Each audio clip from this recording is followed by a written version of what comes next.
Hello students, आज हम discuss करने वाले हैं मोड्स ऑफ एसेक्सुअल रिप्रोडक्शन में। हमें यहाँ पे एसेक्सुअल रिप्रोडक्शन के मोड्स को पढ़ने से पहले थोड़ा सा रिप्रोडक्शन की प्रोसेस को समझ लेंगे। रिप्रोडक्शन एक ऐसी प्रोसेस है जहाँ पे पेरेंट इंडिविजुअल एक न्यू इंडिविजुअल्स का फॉर्मेशन करता है। अब देखो, जो रिप्रोडक्शन की प्रोसेस है वो हर एक लिविंग ऑर्गेनिज्म प्रेजेंट होती है, भले ही वो एक यूनिसेलुलर ऑर्गेनिज्म हो या फिर मल्टीसेलुलर ऑर्गेनिज्म हो। बट जो रिप्रोडक्शन की प्रोसेस है वो हर एक ऑर्गेनिज्म में सेम नहीं होती है। तो इसीलिए रिप्रोडक्शन को दो कैटेगरीज में डिवाइड किया गया है, asexual reproduction and sexual reproduction. अगर हम एसेक्सुअल रिप्रोडक्शन और सेक्सुअल रिप्रोडक्शन में थोड़ा सा डिफरेंस पढ़ें तो जो ए सेक्सुअल रिप्रोडक्शन है उसमें केवल एक ही इंडिविजुअल्स इन्वॉल्व होता है, लेकिन सेक्सुअल रिप्रोडक्शन में दो इंडिविजुअल इन्वॉल्व होते हैं रिप्रोडक्शन की प्रोसेस में, एक मेल इंडिविजुअल्स और एक फीमेल इंडिविजुअल। एसेक्सुअल रिप्रोडक्शन में कोई गैमेट का फॉर्मेशन नहीं होता, लेकिन सेक्सुअल रिप्रोडक्शन में गैमेट का फॉर्मेशन होता है। एसेक्सुअल रिप्रोडक्शन में अगर गैमेट का फॉर्मेशन नहीं हो रहा है तो फर्टिलाइजेशन की प्रोसेस भी एब्सेंट होती है, लेकिन सेक्सुअल रिप्रोडक्शन में फर्टिलाइजेशन की प्रोसेस प्रेजेंट होती है। एसेक्सुअल रिप्रोडक्शन में न्यू इंडिविजुअल्स अपने पेरेंट्स के आइडेंटिकल होते हैं। कैसे? अब देखो, यहाँ पे ना तो गैमेट्स का फॉर्मेशन हुआ ना ही फर्टिलाइजेशन की प्रोसेस हुई, तो जो न्यू इंडिविजुअल्स है वो अपने पेरेंट की बॉडी से ही बन रहा है, तो यहाँ पे कोई भी डिफरेंस नहीं आएंगे न्यू इंडिविजुअल्स में। लेकिन जो सेक्सुअल रिप्रोडक्शन के जो ऑर्गेनिज्म होते हैं उनमें न्यू इंडिविजुअल्स अपने पेरेंट्स के आइडेंटिकल नहीं होते, बल्कि उसमें थोड़ा सा वेरिएशन आते हैं। तो आज हम डिस्कस कर रहे हैं मोड्स ऑफ एसेक्सुअल रिप्रोडक्शन। अब देखिए, यहाँ पे डिफरेंट टाइप्स के होंगे। सबसे first fission, second budding, third regeneration,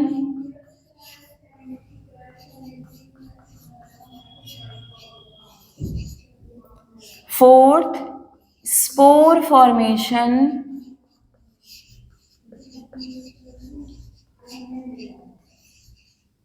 fifth vegetative propagation,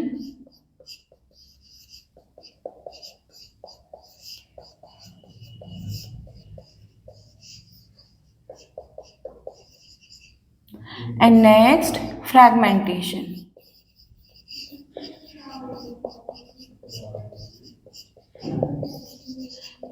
ये है modes of asexual reproduction: fission, budding, regeneration, spore formation, vegetative propagation और फ्रैगमेंटेशन। तो आप देखो, जो फिजन मीन्स होता है डिवीजन। यहाँ पे पेरेंट इंडिविजुअल्स या तो टू इंडिविजुअल्स का फॉर्मेशन करेगा या फिर मोर देन टू इंडिविजुअल्स का। तो इसीलिए फिजन को टू टाइप्स में डिवाइड किया गया है, एक तो binary fission,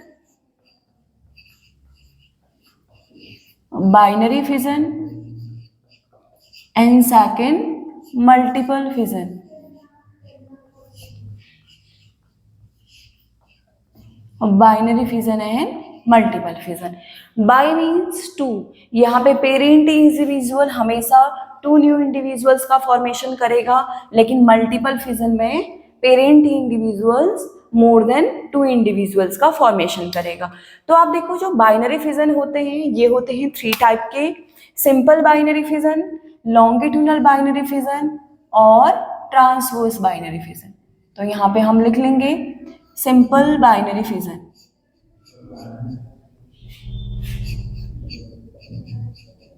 simple binary fission, longitudinal binary fission,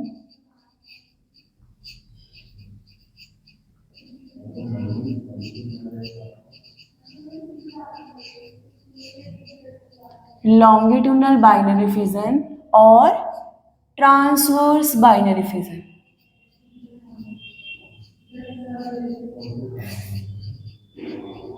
transverse binary fission ये है 3 टाइप के, simple binary fission, longitudinal binary fission और ट्रांसवर्स बाइनरी फिजन। क्योंकि देखो तीनों में ही 2 न्यू इंडिविजुअल्स का ही फॉर्मेशन होगा, लेकिन इनकी जो डिवीजन के लिए जो प्रोसेस होती है वो थोड़ा सा डिफरेंट होगी। सिंपल बाइनरी फिजन में, लॉन्गिट्यूडनल बाइनरी फिजन और ट्रांसवर्स, क्योंकि ये ट्रांसवर्स सेक्शन में डिवाइड होगा, ये लॉन्गिट्यूडनल सेक्शन में डिवाइड होगा, और ये सिंपल बाइनरी फिजन है, ये सिंपल फॉर्म में डिवाइड होगा।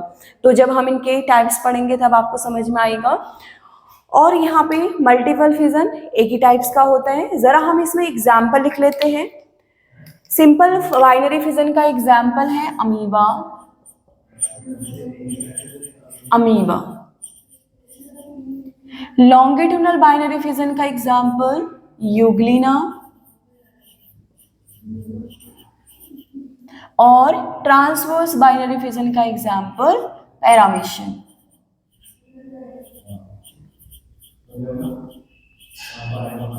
ये एग्जाम्पल होते हैं simple binary fission, longitudinal binary fission और ट्रांसवर्स बाइनरी फिजन। अब हम इधर एग्जाम्पल देख लेते हैं मल्टीपल फिजन। मल्टीपल फिजन का एग्जाम्पल है प्लाज्मोडियम, एग्जाम्पल प्लाज्मोडियम।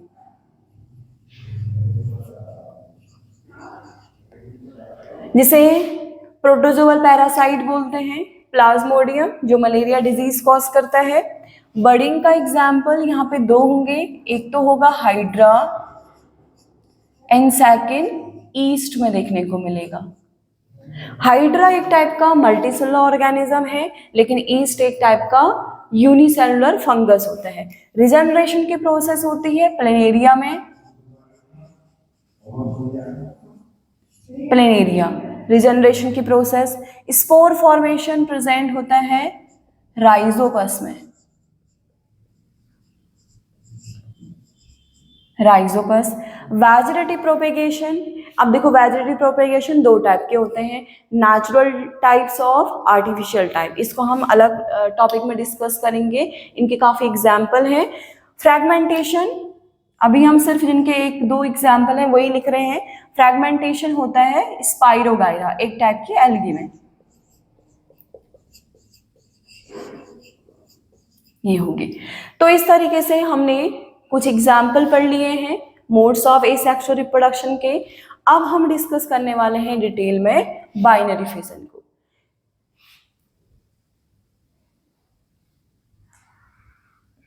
तो सबसे पहले हम बाइनरी फिजन पढ़ लेंगे।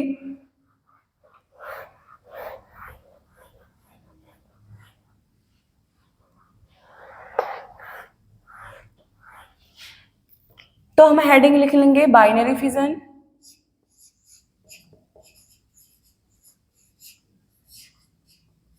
बाइनरी फिजन हमने यहाँ पे अभी आपको बताया था, by means 2, fission means division.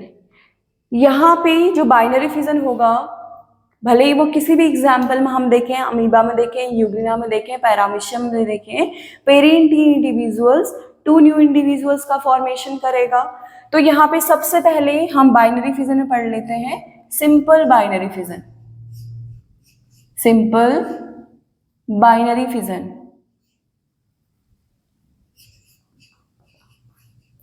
Simple binary fission. तो हमने इसमें एग्जाम्पल पढ़ा है अमीबा में। अब देखो जो बाइनरी फिजन है, यहाँ पे 2 टाइप का डिवीजन होता है। एक तो होती है कैरियोकाइनेसिस, सेकंड होती है साइटोकाइनेसिस। हम साइड में लिख लेंगे। 2 टाइप के डिवीजन होते हैं, एक कैरियोकाइनेसिस और सेकंड टाइप का डिवीजन साइटोकाइनेसिस।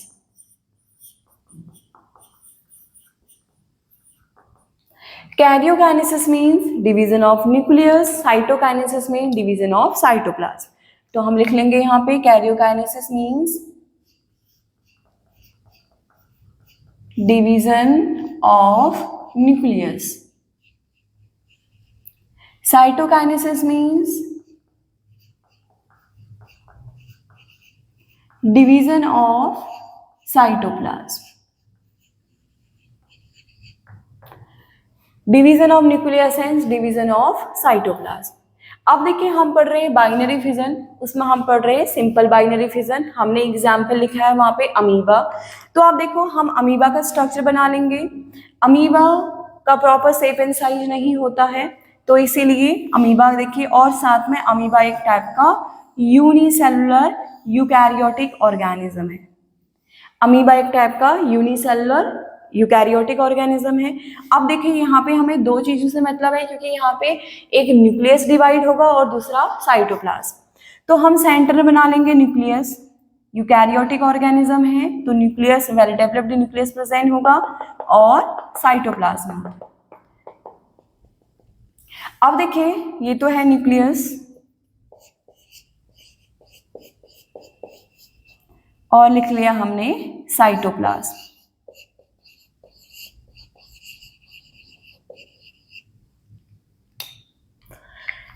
अब देखिए अमीबा में फिंगर लाइक स्ट्रक्चर प्रेजेंट होते हैं जिन्हें हम बोलते हैं स्यूडोपोडिया।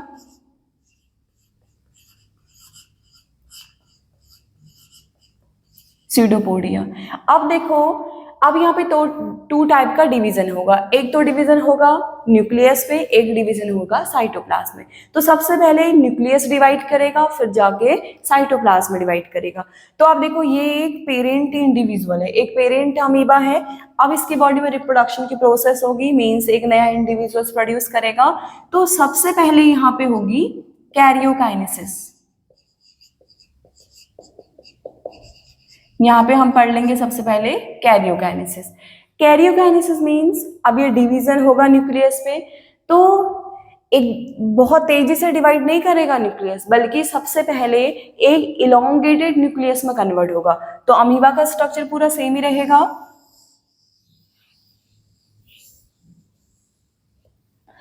लेकिन जो न्यूक्लियस है पहले वो इलोंगेटेड न्यूक्लियस में कन्वर्ट होगा, क्योंकि डिवाइड अभी होगा इलोंगेटेड न्यूक्लियस के बाद। तो ये बन गया इलोंगेटेड न्यूक्लियस, इसको हम लिख लेंगे इलोंगेटेड न्यूक्लियस।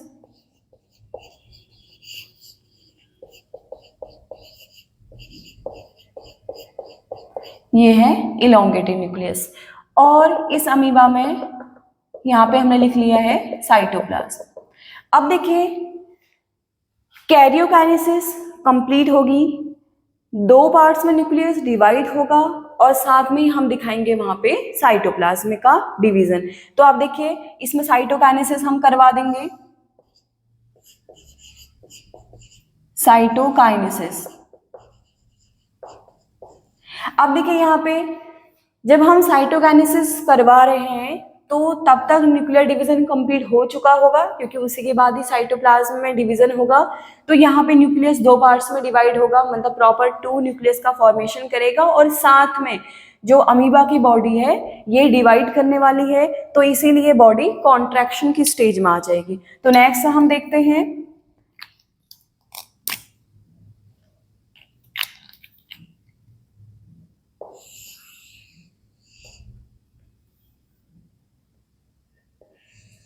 तो देखिए इस तरीके से अमीबा की बॉडी एक कॉन्ट्रैक्शन की स्टेज में आ जाएगी, और ये है स्यूडोपोडिया।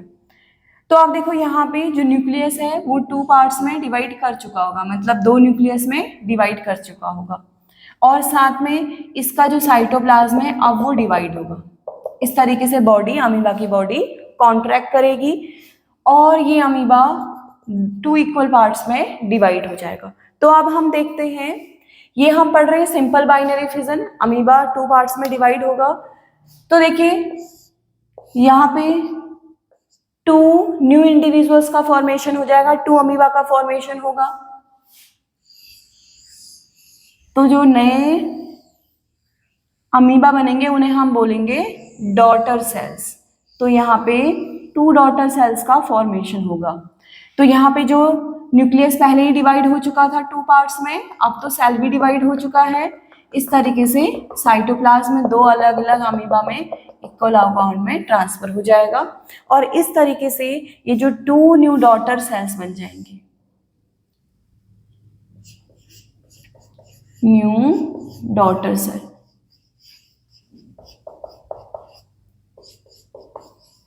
अब देखो यहाँ पर हम बाइनरी फिजन पढ़ रहे हैं, parent individuals two new daughter cells का फॉर्मेशन कर देगा। दो टाइप का डिवीजन हो रहा है, karyokinesis and cytokinesis. Karyokinesis means division of nucleus, यहाँ पे न्यूक्लियस डिवाइड कर रहा है। Cytokinesis means division of cytoplasm. तो इस वाली स्टेज में साइटोप्लाज्म डिवाइड होके इस तरीके से टू न्यू डॉटर सेल्स का फॉर्मेशन कर रहा है। अब देखिए यहाँ पे ये तो पढ़ लिया हमने सिंपल बाइनरी फिजन। इसी तरीके से लॉन्गिट्यूडनल बाइनरी फिजन भी होगा यूग्लिना में। अब लॉन्गिट्यूडनल बाइनरी फिजन है तो सिंपल बाइनरी फिजन में हम इसको किसी प्लेन में कट कर सकते हैं अमीबा को, लेकिन जो लॉन्गिट्यूडनल बाइनरी फिजन है वहां पे यूग्लिना सिर्फ लॉन्गिट्यूडनल फॉर्म में ही कट होगा।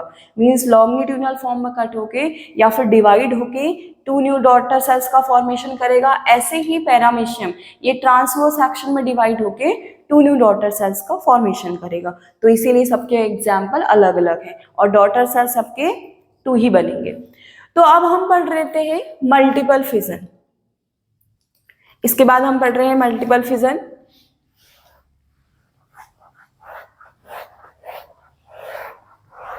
मल्टीपल फिजन में एग्जाम्पल लिखा है हमने प्लाज्मोडियम। प्लाज्मोडियम एक टाइप का प्रोटोजोअल पैरासाइट्स होता है जो मलेरिया डिजीज कॉज करेगा। तो अब देखो हम हेडिंग लिख लेंगे मल्टीपल फिजन।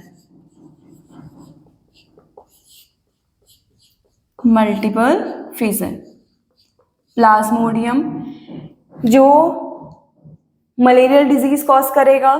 अब देखो यहाँ पे एग्जाम्पल भी लिख लेते हैं प्लाज्मोडियम। अब देखो जो प्लाज्मोडियम है, प्लाज्मोडियम हमारे आरबीसी को ब्रेक डाउन करता है। आरबीसी के अंदर जो हीमोग्लोबिन है उसके हीमोग्लोबिन में से प्रोटीन को यूटिलाइज करता है। इस तरीके से हमारी पूरी आरबीसी को डिस्ट्रॉय कर देते हैं और मलेरिया डिजीज कॉज करता है।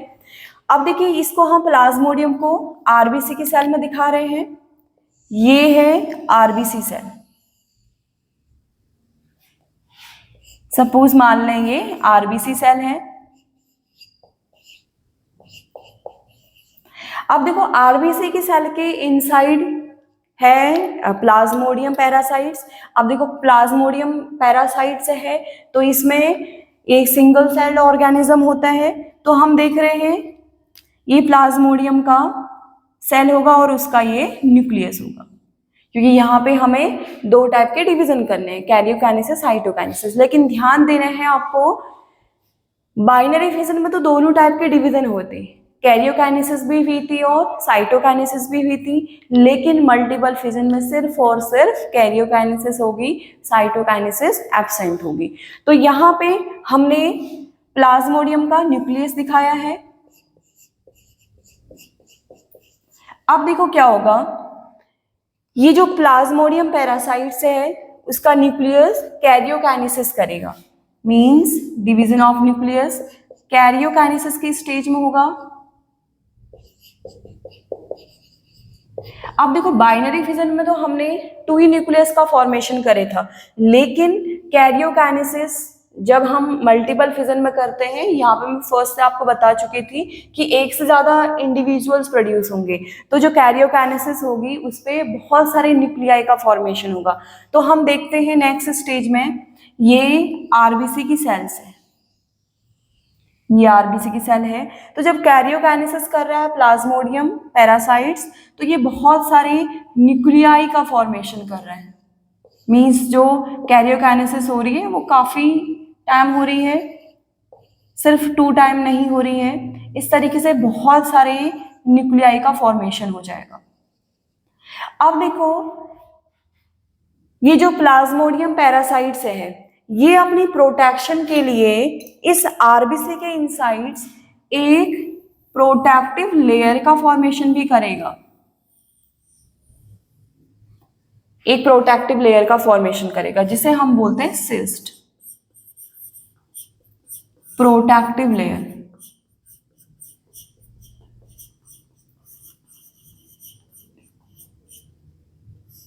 सिस्ट एक प्रोटेक्टिव लेयर होती है। अब देखिए यहाँ पे कैरियोकाइनेसिस हो चुकी है, बहुत सारे न्यूक्लियाई का फॉर्मेशन हो चुका है।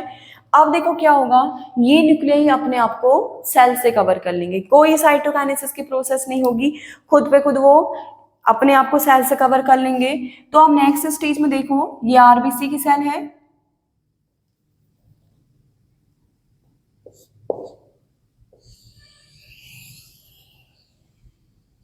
आरबीसी की सेल्स, और उसके इनसाइड सिस्ट, और फिर उसके बाद इसमें हर एक न्यूक्लियाई अपने आप को सेल से कवर कर लेगा। तो यहाँ पे आप देख रहे हैं हर एक न्यूक्लियाई अपने आप को सेल्स कवर कर रहे हैं, और ये बन रहे हैं न्यू प्लाज्मोडियम या फिर डॉटर इंडिविजुअल। इस तरीके से बहुत सारे डॉटर इंडिविजुअल्स बन गए। अब देखिए ये डॉटर इंडिविजुअल्स अडल्ट इंडिविजुअल्स बनेंगे और दूसरे आरबीसी पे अटैक करेंगे। तो इसके लिए क्या करेंगे, अब इनका रिलीज होने का टाइम हो रहा है, तो ये हमारे आरबीसी को ब्रेक डाउन करेंगे। आरबीसी को ब्रेक डाउन के बाद ये सिस्ट की लेयर को ब्रेक डाउन करेंगे, सिस्ट के लेयर के बाद सारे के सारे स्पोर्स रिलीज हो जाएंगे। तो हम क्या देखते हैं, आरबीसी की वॉल ब्रेक डाउन हो जाती है,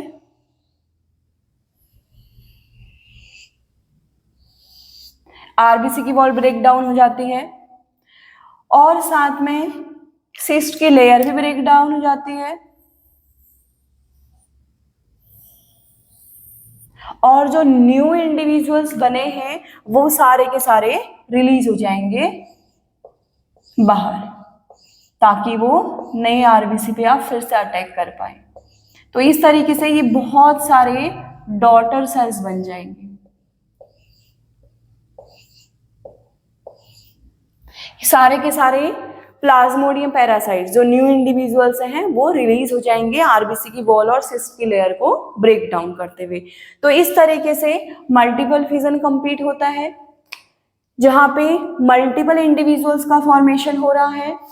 ये है daughter individuals, new daughter individuals हम लिख सकते हैं।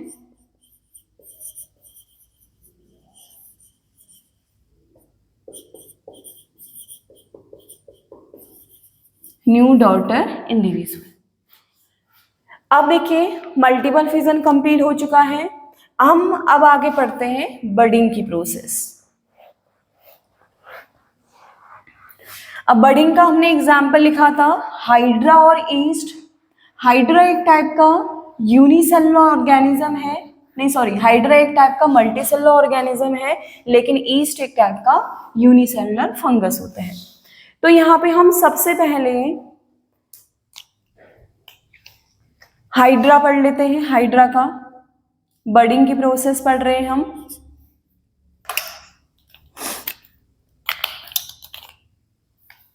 बडिंग,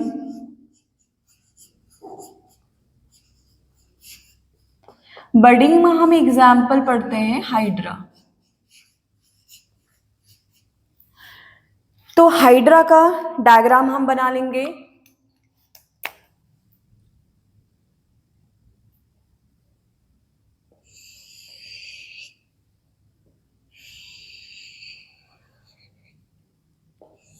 अब हाइड्रा है, हाइड्रा में इस तरीके से फिंगर लाइक स्ट्रक्चर होते हैं जिन्हें हम टेंटिकल्स बोलते हैं, और हाइड्रा में यहाँ पे साइटोप्लाज्म होता है। अब देखिए हम पढ़ रहे हैं बर्डिंग, नाम से आपको पता है बर्ड, फर्स्ट के 3 वर्ड बर्ड। यहाँ पे बर्ड का फॉर्मेशन होगा और बर्ड के फॉर्मेशन के बाद वो आगे नए इंडिविजुअल्स का फॉर्मेशन करता है। तो नेक्स्ट देखिए ये एक पेरेंट हाइड्रा है। अब पेरेंट हाइड्रा की बॉडी में एक स्मॉल बर्ड का फॉर्मेशन होगा, या फिर इसको हम आउटग्रोथ भी बोलते हैं। तो इस तरीके से देखिए यहाँ पे इसकी पूरा स्ट्रक्चर सेम ही रहेगा, लेकिन जो इसके लेयर है उस पे आउटग्रोथ होंगे। तो आप देखिए यहां पे एक आउटग्रोथ होगी, यहां पे एक आउटग्रोथ होगी। इस आउटग्रोथ को हम डेवलपिंग बर्ड भी बोल सकते हैं। डेवलपिंग बर्ड या फिर आउटग्रोथ। अब देखिए ये आउटग्रोथ बढ़ती चली जाएगी और एक न्यू इंडिविजुअल्स का फॉर्मेशन करने लगेगी। नेक्स्ट स्टेज में हम क्या देखते हैं, ये आउटग्रोथ कितनी बढ़ चुकी है,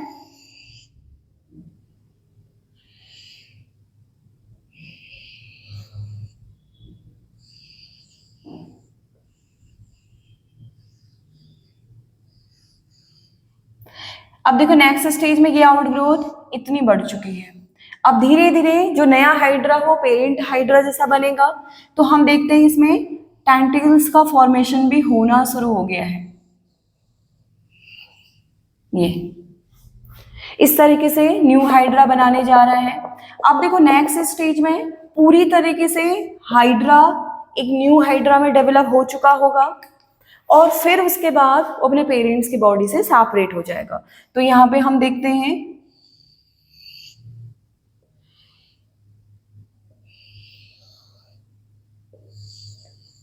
ये पेरेंट हाइड्रा है। अब पेरेंट हाइड्रा में न्यू हाइड्रा इस तरीके से डेवलप हो चुका है और ये इस कैपेबल बन गया है कि वो अब एक नई जनरेशन का फॉर्मेशन करता है। तो ये क्या करेगा, ये न्यू हाइड्रा है, तो अब न्यू हाइड्रा अपने पेरेंट की बॉडी से सेपरेट हो जाएगा और पेरेंट की बॉडी से सेपरेट होके अपनी आगे नई जनरेशन को बढ़ाएगा। तो नेक्स्ट हम देखते हैं ये जो न्यू हाइड्रा है वो इस तरीके से सेपरेट हो चुका है और सेपरेट होने के बाद अपनी नई जनरेशन को आगे बढ़ाएगा।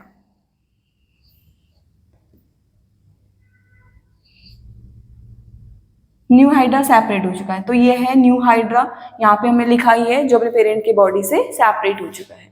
तो इस तरीके से हाइड्रा में नए इंडिविजुअल्स का फॉर्मेशन इस तरीके से होता है। यहाँ पे एक आउटग्रोथ होती है जिसको हम डेवलपिंग बर्ड भी बोलते हैं। ये आउटग्रोथ बढ़ती जाती है और इस तरीके से नए इंडिविजुअल्स का फॉर्मेशन होता है। तो ये हो गया बर्डिंग की प्रोसेस। अब आगे हम पढ़ रहे हैं रीजनरेशन।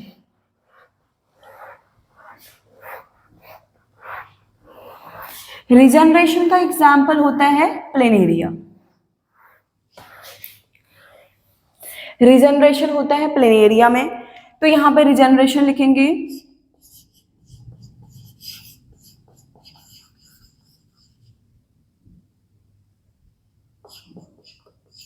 प्लेनेरिया।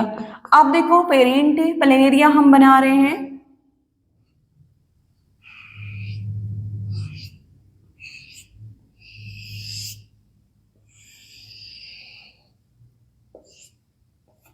ये हो गया पेरेंट प्लेनेरिया। अब देखो प्लेनेरिया में रीजनरेशन क्या होता है, एक टाइप की पावर्स होती है जहां पे हम अगर इस प्लेनेरिया की बॉडी को कितने भी पार्ट्स में डिवाइड करें तो हर एक पार्ट एक नया प्लेनेरिया का फॉर्मेशन कर देता है। मीन्स हम कितने भी इसके सेगमेंट बनाए तो हर एक सेगमेंट एक नया प्लेनेरिया बना देगा। तो देखिए ये पेरेंट प्लेनेरिया है, हम इसकी बॉडी को 3 पार्ट्स में कट कर रहे हैं। तो अब यहाँ पे देखना 3 पार्ट्स को हम इक्वल यहाँ पे सेपरेट सेपरेट लिख लेंगे। ये है एक पार्ट, सेकेंड वाला पार्ट मिडिल वाला पोर्शन है इसका, एंड लास्ट वाला पार्ट इसका लास्ट पोर्शन है। इस तरीके से 3 पार्ट्स में हमने इसको डिवाइड कर लिया था। अब हम देखेंगे कि हर एक पार्ट एक नया प्लेन एरिया का फॉर्मेशन कर देगा, इसे ही हम बोलते हैं रीजनरेशन पावर। तो यहाँ पे आप देखिए इसका जो हेड वाला रीजन है वो किस तरीके से नया प्लेन एरिया बनाता है।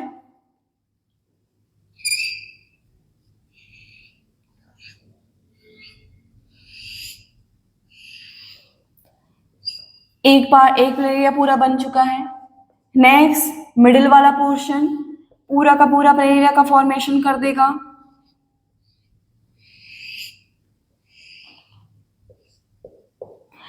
लास्ट वाला पोर्शन पूरा प्लेन एरिया का फॉर्मेशन कर देगा।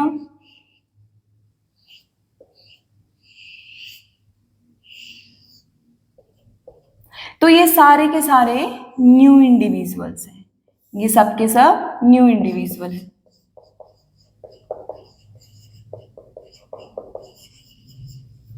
तो इस तरीके से रिजनरेशन भी कंप्लीट हो चुका है, जहां पे प्लेनेरिया की बॉडी को हम 2 या 2 से ज़्यादा पार्ट्स में कट करके हर एक पार्ट एक नया ऑर्गेनिज्म का फॉर्मेशन कर रहा है, तो इस प्रोसेस को हम बोलते हैं रिजनरेशन।